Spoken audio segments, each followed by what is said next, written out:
Hurricane Ian made landfall on Wednesday, September 28, 2022, with early images showing its devastating effects in the Fort Myers area and other parts of southwest Florida.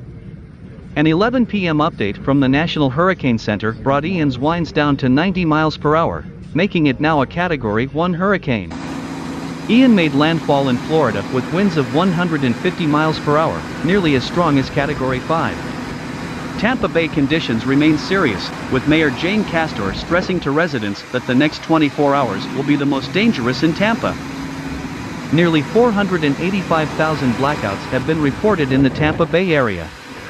And more than 1.8 million homes and businesses lost power in Florida. Tampa Bay Times photojournalist Zachary T. Sampson and photojournalist Douglas R. Clifford had left their hotel room in Fort Myers on Wednesday night and have searched the area and assessed the damage from Hurricane Ian for hours. Their latest finding is surprising. Part of the causeway to Sanibel is gone, swept away by a powerful Category 4 hurricane. Another part of the street folded like an accordion and was torn into ribbons by a strong storm. Officials say 291,620 Tampa customers are without power, and about 191,000 people in Pinellas County are also without power, and another 25,945 in Pasco County are without power. Meanwhile, the building alarm blared, the wind still rustling in the city center just before midnight. Shin-high gray water flows down First Street outside the United States Courthouse. Small pieces of garbage washed away with the current. Water still fills several streets in the neighborhood around McGregor Boulevard, southwest of downtown. It hovered in the center of the white mailbox pole.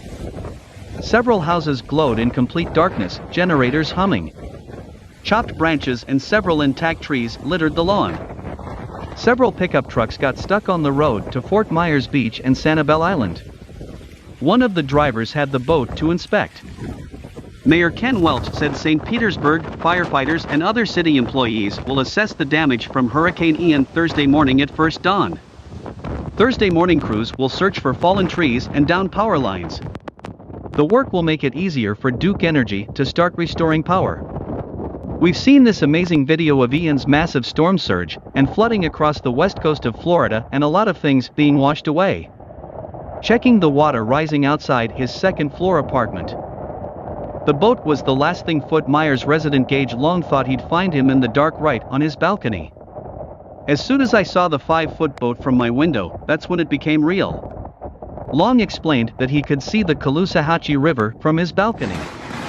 He lives in Fort Myers River District downtown, but originally from Georgia. Now numb to the incessant sound of his apartment building fire alarm, the overwhelming flood was something else he didn't expect when he decided to stay put when Hurricane Ian came ashore.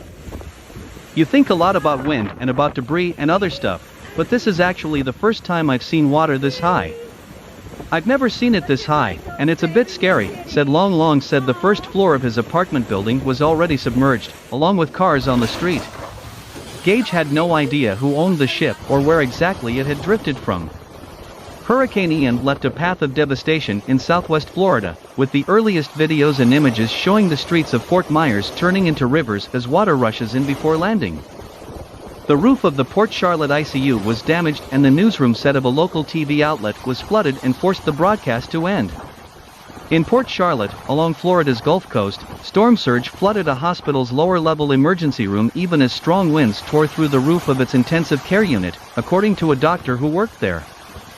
Water gushed into the ICU, forcing staff to evacuate the hospital's sickest patients, some of whom were on ventilators, to other floors, said Dr. Birgit Bodine of HCA Florida Fawcett Hospital.